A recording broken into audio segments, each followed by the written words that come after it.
This is the Volvo EX30, the newest Volvo to be launched in the country. The prices are not out yet, but we are driving it here before the launch. And this, of course, as you can see from the green number plate, it's an electric vehicle. Now, this is expected to be the most affordable Volvo in the country. Also, it could be the most affordable luxury European EV in the country when the prices are out. So, how is it to drive? What kind of USPs does it have? It does look very different from your standard Volvo cars. The cabin feels very different and it's got some unique propositions that you won't find on any other car on sale right now. So how's the EX30 overall from an experience point of view? Let's find out.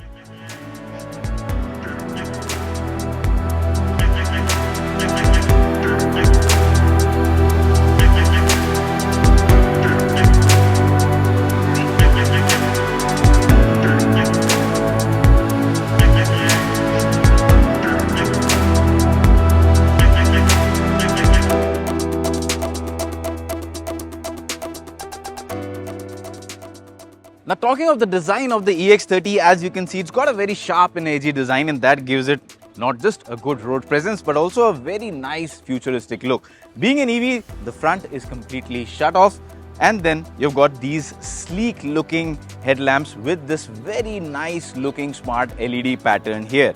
Also, the 19-inch aero designed wheels look good, and then when you look at the side, the strong character lines, and then at the back again a very edgy design with sleek tail lamps. When you add all of that, what you get is a car that looks great, it looks energetic, and it looks inviting. Volvo wants to target young buyers with this car, and as far as design is concerned, I think they've got all the boxes checked. Once you step inside the cabin of the EX30, you instantly realize that this is not your regular Volvo car. In fact, it's not anywhere close to being similar to any of the other luxury cars from Europe. And that's because it's not just the layout of the cabin, the way it looks because of the usage of materials. Now, Volvo claims this is the most sustainable car they've ever produced. So all of this material that you see here in the dashboard, this is all sustainable material. Even the door pads, Volvo claims it's the most carbon-friendly car they have ever made. So on that front, a big plus. Do these materials work though? Well, they definitely look very different from the average leather combination that we have seen on many cars. But you see, I mean, a lot of sustainable material used in this lower part here, in the door pads. The only slight issue I have with it is that this doesn't look premium. I mean, this does, this doesn't match with the kind of premium association you have with Volvo. So, I mean, this is a bit off, all of this material, but yeah, I mean, this part definitely looks great, what they've done here, and of course it's sustainable, so it gives you a feel-good factor. Then again, this vertical screen that you see here, very good in terms of clarity, in terms of resolution, in terms of touch response, in terms of user interface. It's great. The problem is everything is controlled using this screen. So there are no buttons, not a single button anywhere. There are some on the steering wheel, of course. You only have 2 power window buttons here. That's it. Everything, even the speedometer, you need to look at this screen here. So it's not a car that you will get used to naturally. It will take some time getting used to, if you can, but some nice touches. This console, for example, armrest console, again, it's collapsible. You've got a lot of storage space here. This is your car key, smart card, so again, that's good. Even here, you look at the practical storage space. You can put in a lot of stuff. You've got the Type-C ports here. And then in terms of practical storage space, the car delivers good. The seats themselves are quite nice. The steering wheel design is different and it's chunky to hold. So overall, yes, a very different cabin, but some might like it, some might not like it. And of course, one USP in the cabin is this sunroof.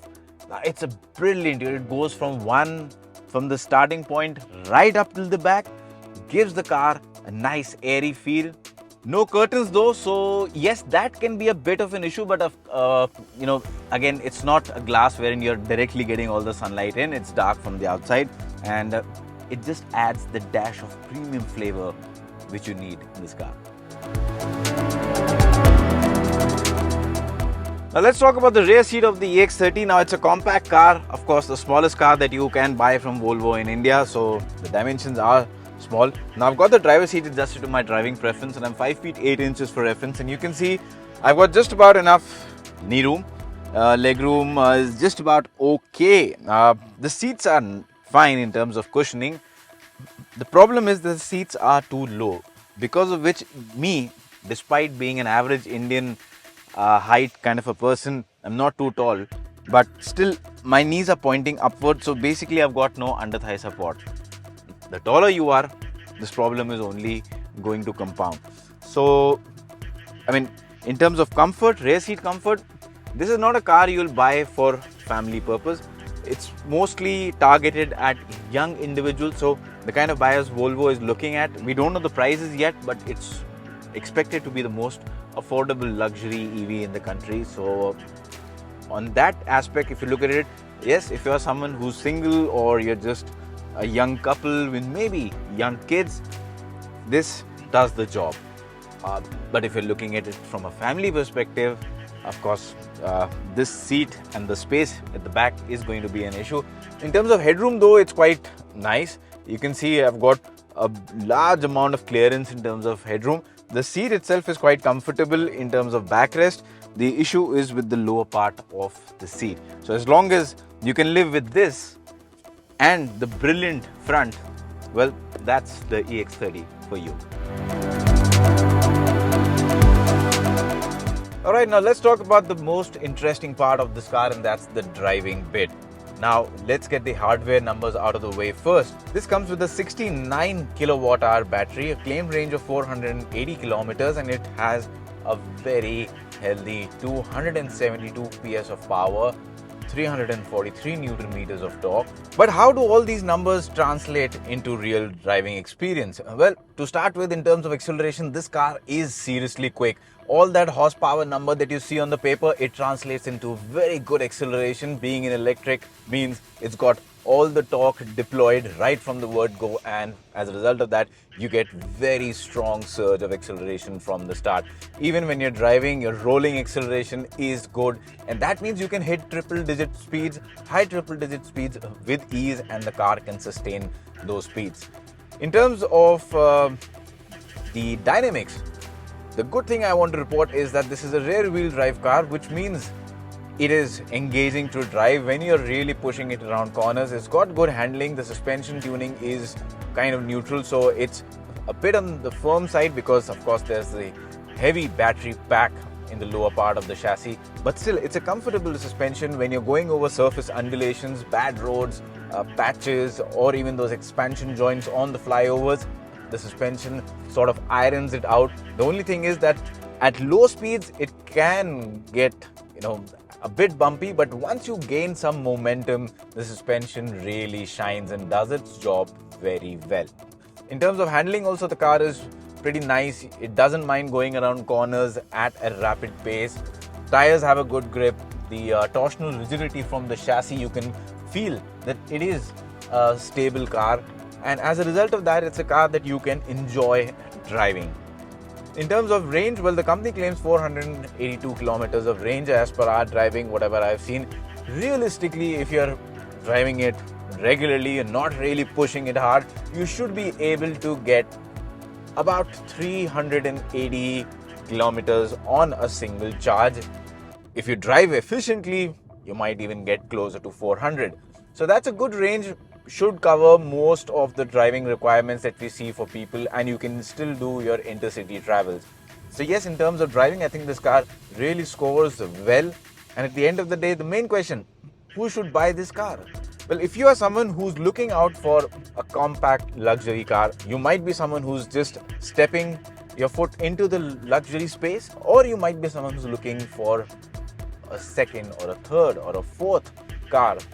Well, if space is not your prerogative and driving is something you like and you want an EV, that's where this car shines. It's got good driving dynamics, it's got good range, it looks good, and it's got nice features. It's a sustainable car, so that's another brownie point that you get. So if that is the kind of recipe that suits your requirement, I think the car does really well and checks most of those boxes right. I mean, in terms of driving, the car really scores well. There are some things that are quite odd about it. First of all, like I said earlier, there's nothing in front of you. So the instrument cluster doesn't exist. Everything's here. So even the speedometer, whatever you need to see is here. That takes some time getting used to, because naturally, instinctively, you look here and there's nothing. So that's a bit of an odd thing. Also, for everything you need to go to the touchscreen. It kind of defeats, the purpose. I don't like the system at all. You need to take your eyes off the road, and for a brand that speaks so much about safety, and the cars are some of the safest cars on the planet, I can't understand the logic of going full touchscreen, nothing operated by buttons. Every time you need to take your eyes off the road and look into the screen. So that's a bit of an issue, but I think most people will overcome that. In terms of audio system, that's a very impressive thing about this car. It's again unique also, because there are no speakers in the doors like we see in every car. Instead, what the brand has done, they've placed a sound bar here. It's a Harman Kardon audio system, and trust me, the sound quality is amazing. So if you're an audiophile, definitely this car is going to keep you quite happy. If you like this video, then please hit that subscribe button. Also, do not forget to press that little bell icon so that our videos can reach to you on time, and please do share it as well.